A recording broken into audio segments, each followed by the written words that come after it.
Olá, queridos alunos da Biologia Celular.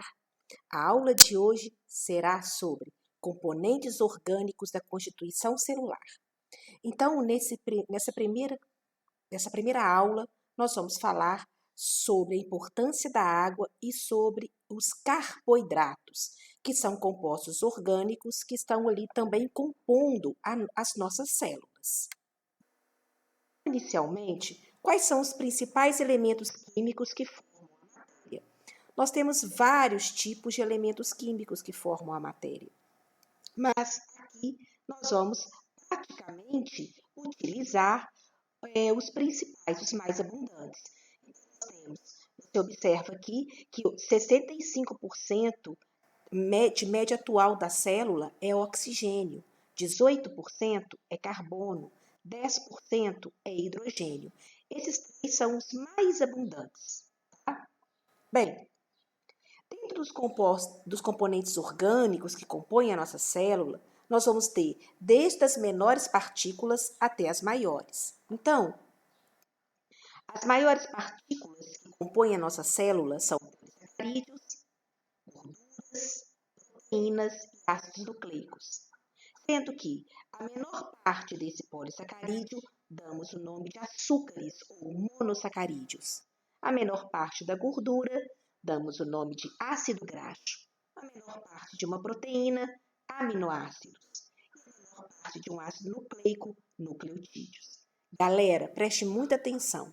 Quando falo menores partes, significa que estas são as porções das substâncias maiores que conseguem ser absorvidas pelas células intestinais, conseguem cair no nosso sangue e serem transportadas para todas as nossas células, tá?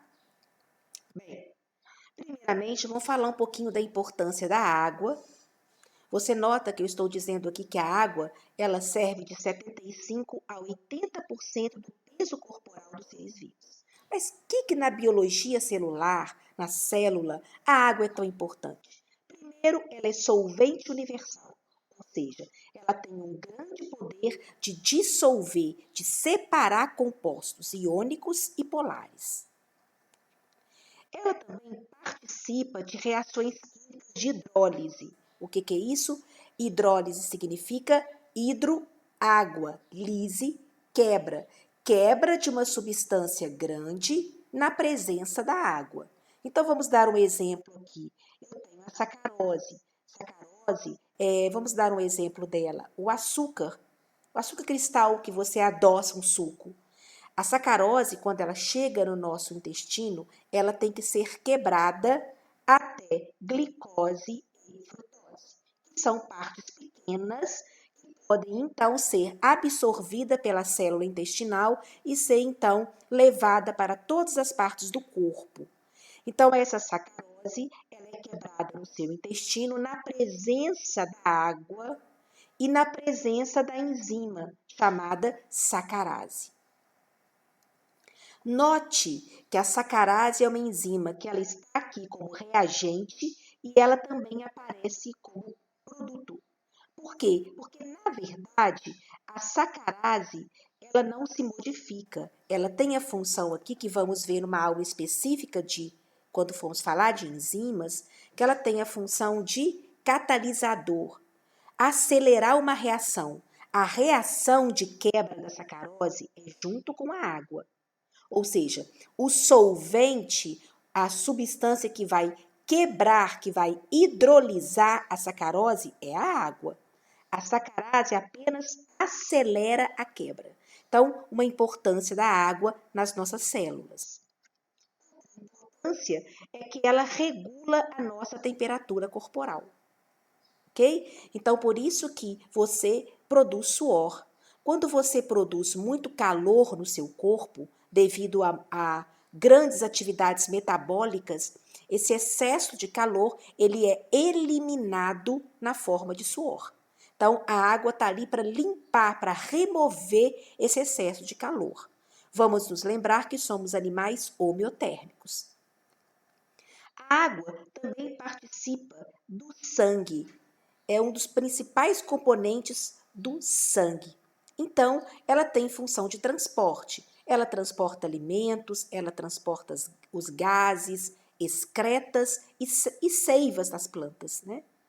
E também a água participa no equilíbrio osmótico. Então, através do processo de osmose, que nós vamos ver nas aulas de membrana plasmática, né? Uma das funções dessa membrana, ela, através da osmose, ela é capaz de equilibrar as concentrações das substâncias no meio interno e no meio externo da célula, promovendo uma homeostase.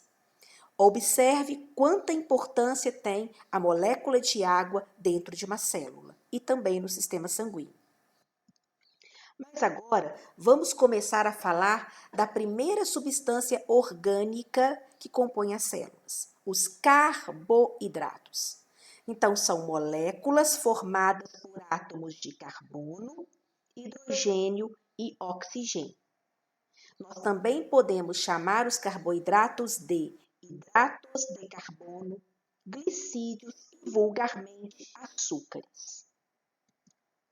Os carboidratos na célula, ele se comporta quimicamente, ele é formado de duas formas. Ou ele é um polihidroxialdeído, ou ele é um polihidroxicetona. Observe aqui, do nosso lado esquerdo, no slide 7, você observa que na extremidade desse carboidrato, eu tenho carbono 1, e esse carbono 1 faz dupla ligação com o oxigênio e uma ligação covalente com o hidrogênio. Então, esse conjunto eu dou o nome de aldeído no carbono 1. Observe que os outros carbonos, 1, 2, 3, 4, 5 carbonos, e esses carbonos fazem uma série de ligações com hidroxilas, OH. Então, por que ele chama polihidroxialdeído? Porque ele tem várias hidroxilas na sua composição e tem um aldeído na extremidade no carbono 1. O outro tipo de carboidrato, nós temos a polihidroxicetona, porque você observa a presença de uma cetona no carbono 2 agora. Esse carbono faz dupla ligação com o oxigênio, produzindo o segmento cetona. E várias hidroxilas. Chama-se polihidroxicetonas. Todos os carboidratos que vamos falar agora ou são polihidroxialdeídos ou são polihidroxicetonas. Então, na biologia, para nós nos importa a classificação desses carboidratos. Basicamente, vamos classificar de acordo com o número de moléculas que contém. Então, podemos ter o menor carboidrato chamado monossacarídeo, um pouco maior que ele, os oligosacarídeos, e os maiores existentes, os polissacarídeos. Dentro dos monossacarídeos, quais são os importantes para a biologia celular? Aqueles que são formados de 5 carbonos, são as pentoses, ribose e desoxirribose, e aqueles formados por 6 carbonos, glicose, galactose e frutose. Dentro dos oligosacarídeos, os mais importantes na biologia celular são os disacarídeos, ou seja, formados por 2 monossacarídeos. Então, temos maltose, lactose e sacarose. Os polissacarídeos mais abundantes para células de uma maneira geral, temos glicogênio e celulose. O que nós vamos fazer agora? Agora, vamos falar pouco da função de cada um. Essa é a importância para a biologia celular e não a estrutura. Estrutura, vocês têm a química orgânica, vocês têm a bioquímica para aprender. Aqui a gente está mais focado na função, na importância para a célula.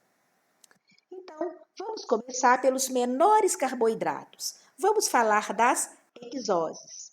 Nós temos 3 tipos de hexoses: glicose, frutose e galactose. Observa que todas as 3 têm 6 carbonos na sua composição, 12 hidrogênios e 6 oxigênios. Todas elas. Sendo que a glicose possui um aldeído, a galactose também, e a frutose, uma cetona. Não importa. O que importa para mim, para minha célula, é o que a célula faz com essas 3 substâncias pequenas. Vamos nos lembrar que glicose, frutose e galactose é monossacarídeo e que pode, então, cair na minha corrente sanguínea e serem transportados até a célula. E o que a célula vai fazer com estas substâncias dentro dela? Produção de energia. Olha a função aí, energética. Então, o que a minha célula faz com a glicose? Produz ATP. ATP é o nome da energia, é o nome do combustível que a minha célula utiliza para o metabolismo dela, para ela poder gerar as suas funções e manter-se viva. Então, olha a importância de sua célula obter glicose, frutose e galactose.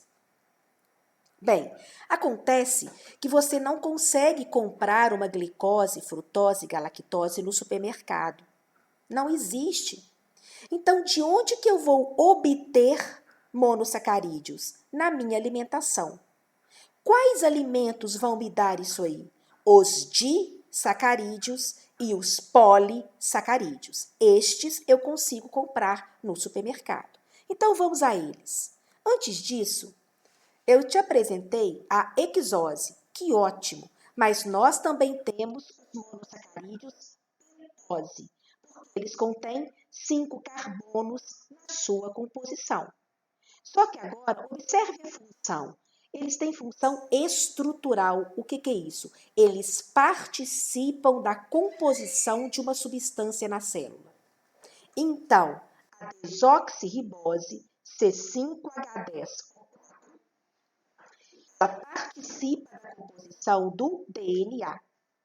E a ribose C5H10O5, ela participa da composição do RNA.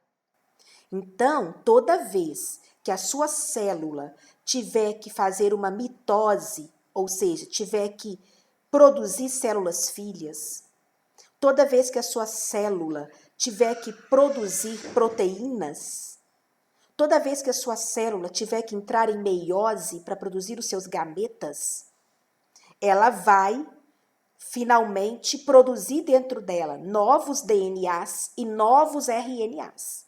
Então, é necessário que na sua alimentação tenha desoxirribose e ribose para que chegue até a célula, para que ela possa, então, fazer as funções necessárias de replicação, transcrição e tradução, que é uma matéria que vamos ver mais à frente.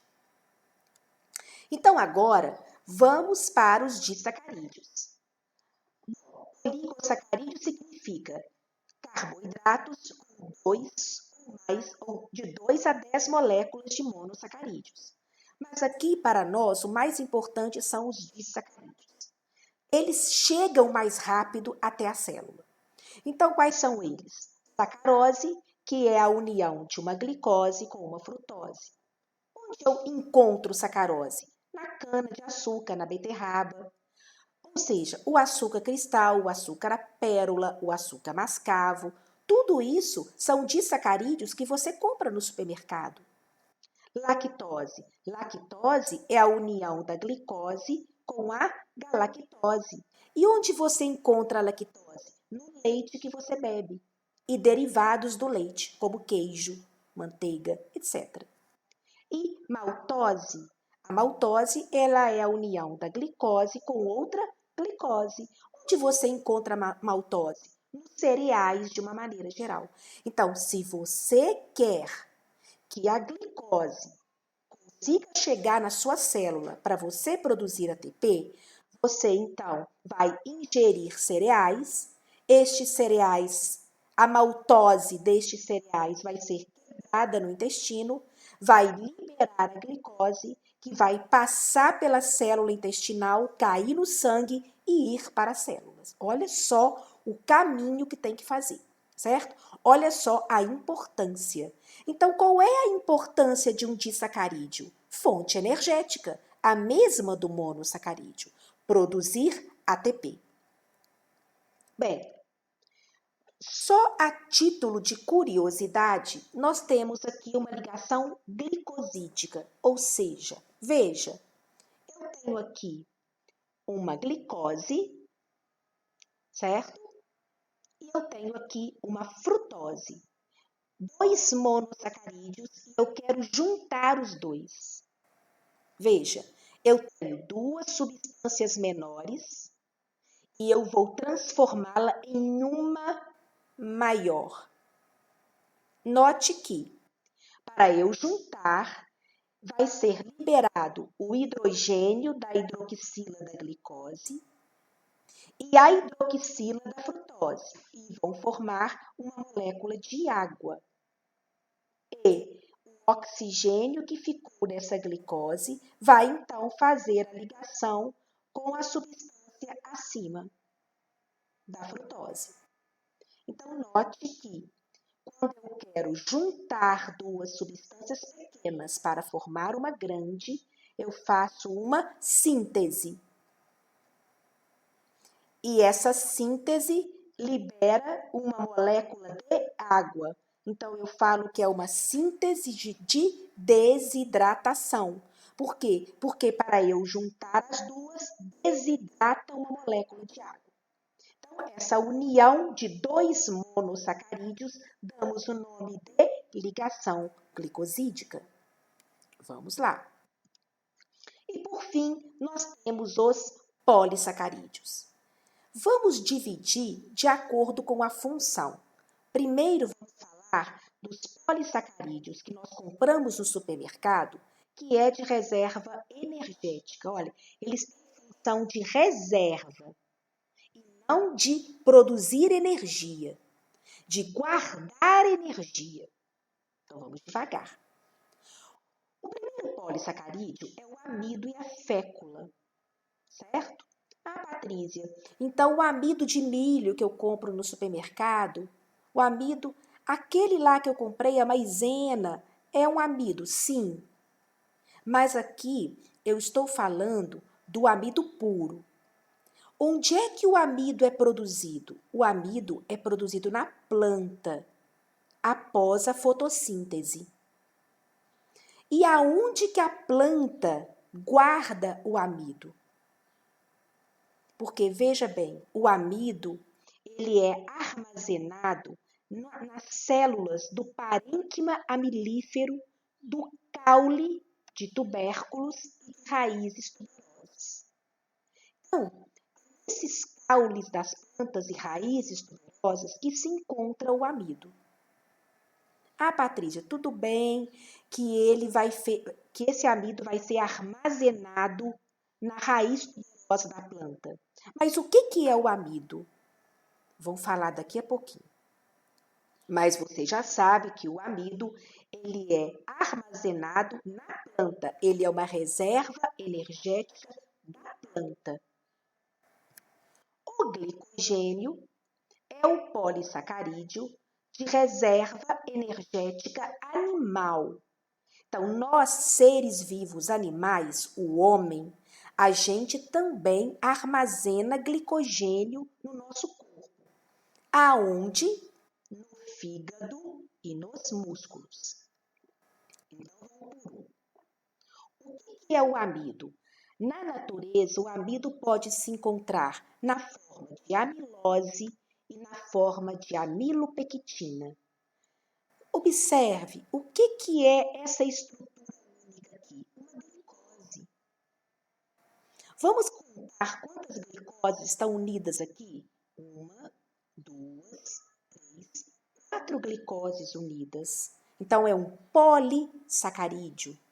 É uma cadeia linear, não ramificada, e que contém de 250 a 300 resíduos de glicose.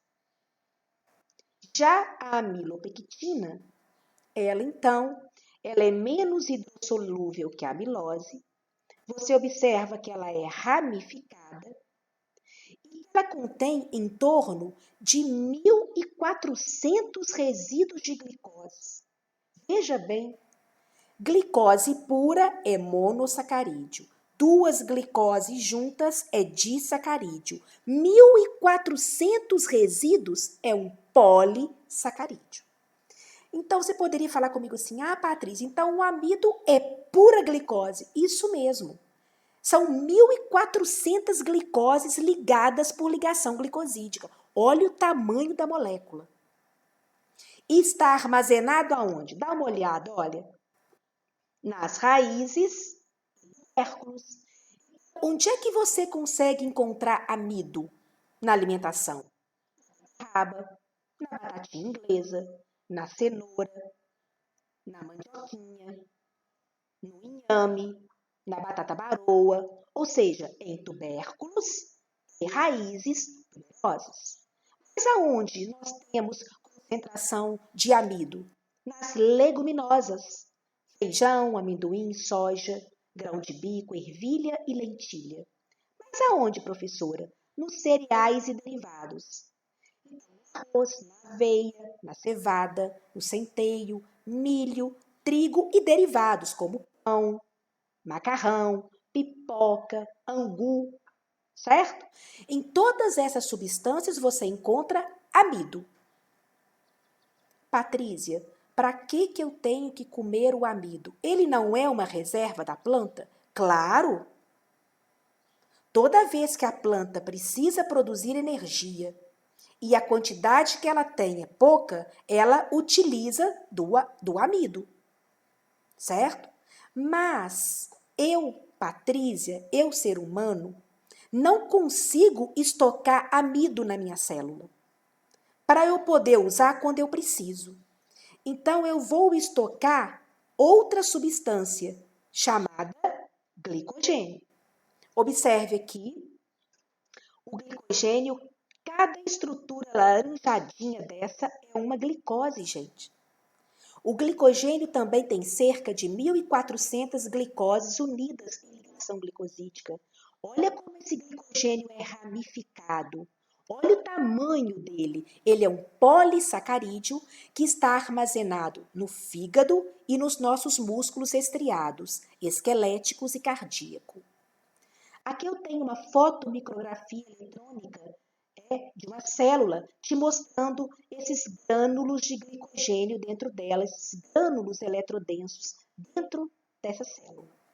Bom, o glicogênio é uma reserva energética para os animais. Vamos entender melhor.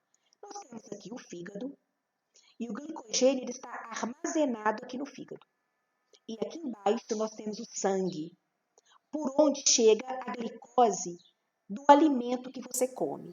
Patrícia, quais alimentos mesmo vão me trazer glicose? Vou voltar para você, ó. Quais são os alimentos? Ó, os cereais, as leguminosas, as raízes e tubérculos. Todas essas substâncias aqui são amido que quando chegam no seu intestino, você quebra este amido, ou seja, você quebra 1.400 glicoses separadinhas e essas glicoses, então, caem no sangue. Vamos contar aqui, olha, 1, 2, 3, 4, 5, 6, 7, 8, 9, 10, 11, 12 glicoses. Você imagina 1.400 aqui. Você está quebrando um amido que você comeu, um cereal que você comeu. E aí, galera, o que o seu sangue faz? O seu sangue, através da insulina, ele transporta a glicose para dentro do fígado.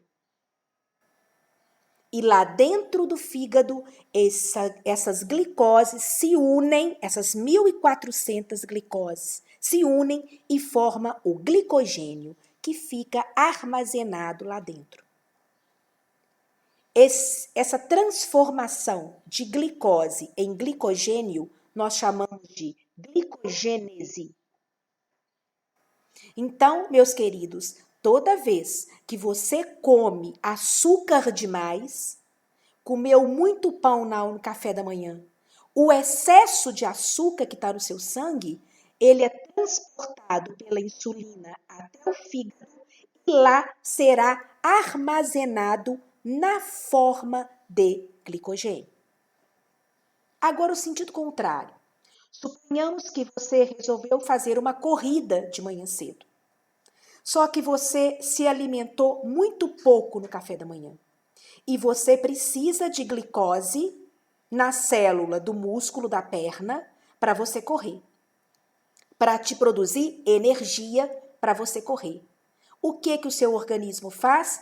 Ele pega o glicogênio que está no seu fígado, ele quebra este glicogênio por um processo chamado glicogenólise e devolve a glicose no sangue para que o músculo da sua perna possa usar. Olha que legal. Então, observe que a gente só consegue armazenar glicogênio no fígado se a gente se alimenta de amido, ok? Por isso que é importante você ter uma alimentação regrada de carboidratos ao longo do dia, nada em excesso. Então, até agora nós vimos o amido e vimos o glicogênio, que são substâncias de reserva energética. Vamos continuar. Agora vamos passar para os polissacarídeos estruturais. Quando a gente usa a palavra estrutural, significa que é um polissacarídeo, é um açúcar, é uma estrutura grande formada de muitas moléculas de glicose e que tem função de composição. No nosso caso em particular, a gente tem que dar atenção aos polissacarídeos que vão formar a parede celular das células vegetais, certo? Então, aí no nosso desenho, a gente está vendo, então, a parede celular primária, e ela é formada de pectina, celulose e hemicelulose, ou seja, 3 polissacarídeos importantíssimos na formação, na composição da parede celular. Então, esses polissacarídeos, eles são estruturais, certo? Eles não vão me dar energia. E temos também os polissacarídeos informacionais. Só. O que é isso? Eles servem como antena, eles servem para capturar informações através de mecanismos elétricos. Então, veja aqui. Nós vamos estudar que a membrana plasmática ela é formada por uma bicamada lipídica e para fora dessa bicamada nós temos uma estrutura chamada glicocálice. De que é formado o glicocálice? Ele é formado por esses açúcares, que são essas bolinhas roxas que vocês estão vendo aí. Olha a quantidade de açúcar. Então, tudo isso aí é um polissacarídeo.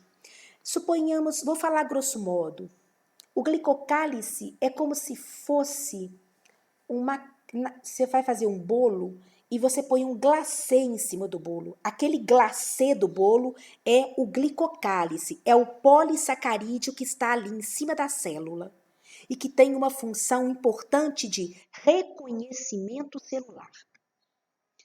E esses açúcares em roxinho, note que eles estão ligados a uma estrutura chamada proteína em laranjado.